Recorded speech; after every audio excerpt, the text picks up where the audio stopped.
হঠাৎ করেই একদিন রাত ৮টার সময় আমাদের ভাই বোনদের ইচ্ছে হলো যে আমরা পিকনিক করব।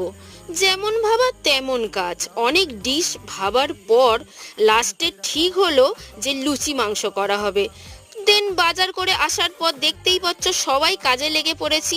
ইভেন আমিও ভিডিও করছিলাম একটু। রান্নাটা আমাকেই করতে হয়েছে, কিন্তু প্রথমে আলুটাকে ভালোভাবে ভেজে নিয়েছি, খুব একটা ভালোভাবে ভাজিনি, কারণ হিটারে করছিলাম তো আমার প্রচণ্ড ভয় লাগছিল। অনেক দিন আগে হিটারে রান্না করা ছেড়ে দিয়েছিলাম। তারপরে ভালোভাবে পেঁয়াজটা কষিয়ে তো আস্তে আস্তে করছি ভয়ে ভয়ে।